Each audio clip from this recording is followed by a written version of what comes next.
안녕하십니까. 언제나 소비자 편에서 방송하는 콘스탄트 김의 티스와 함께 돈 버는 아카데미.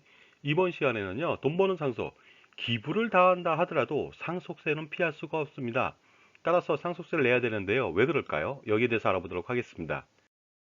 자, 전 재산을 사회에 기부하는 훈훈한 얘기가 많이 들리고 있습니다. 그런데 상속세는 어떻게 되는 것일까요?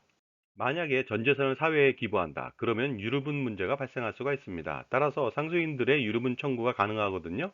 유류분 청구라고 하는 것은요. 배우자나 자녀인 경우에는요. 법정 상속분의 2분의 1까지 청구가 가능하고요. 직계 존속은 3분의 1까지 가능합니다. 자, 그런데요. 형제 자매도 2021년도까지는요. 직계 존속처럼 3분의 1 청구가 가능했는데 2022년도부터는 유류분 청구권자에서 제외됐습니다. 만약에 아버지가 전 재산을 사회에 기부한다. 그리고 자녀들은 유류분 청구를 하지 않겠다. 이렇게 한다 하더라도 상속세는 피할 수가 없습니다. 왜 그럴까요? 비록 사망하면서 남겨진 재산 전체를 기부해서 남겨줄 재산이 없다 하더라도 기증여 재산은 합산하거든요. 결국 뭐냐면요. 상속인한테 10년 안에 증여했던 재산을 합산합니다. 비상속인은 5년 안에 증여했던 재산을 합산하게 되는데요. 예를 들어서 5년 전에 자녀 3명한테 20억 원씩 증여했다고 가정해 보도록 하겠습니다. 그리고 기부 재산은 200억 원이라고 가정해 볼까요? 이럴 때 전 재산을 기부했기 때문에 남겨진 재산은 없지만 상속세를 산출할 수는 있습니다. 왜냐하면요. 총 상속 재산은 260억 원으로 보기 때문에 그렇습니다. 그리고요. 이 중에서 국가 등의 유증한 재산은 비과세고요. 공익법인에 출연한 재산은 과세가액 불산입니다 보니까요. 이 중에서 기부를 200억 원 했다. 그러면 200억 원은 빼주겠죠?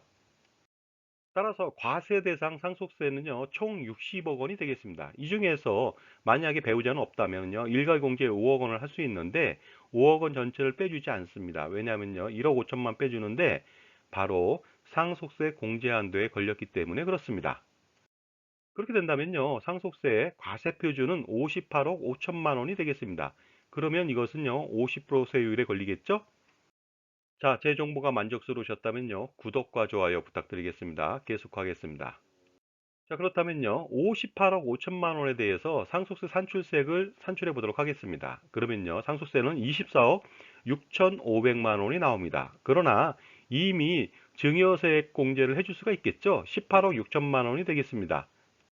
따라서 추가적으로 더 내야 되는 상속세는 6억 500만 원이 되겠습니다. 비록 아버지가 사망 시에 재산을 한 푼도 남겨두지 않았지만 바로 기증의 재산이 있기 때문에 이런 일이 벌어진 것이 되겠습니다. 성년 자녀들이 5년 전에 20억 원씩 증여를 받았다면 증여세율은 40%인데요. 상속세는 누진과세하잖아요. 따라서 58억 5천만 원에 대해서 40%가 아닌 50%를 적용했기 때문에 추가의 상속세를 부담해야 되는 것이죠. 자, 그러므로 우리나라 상속세 부과 방식을 좀 바꿀 필요가 있겠죠. 현행 유산세 방식에서 유산 취득세 방식으로 전환한다면 이런 문제는 발생하지 않았을 것 같습니다.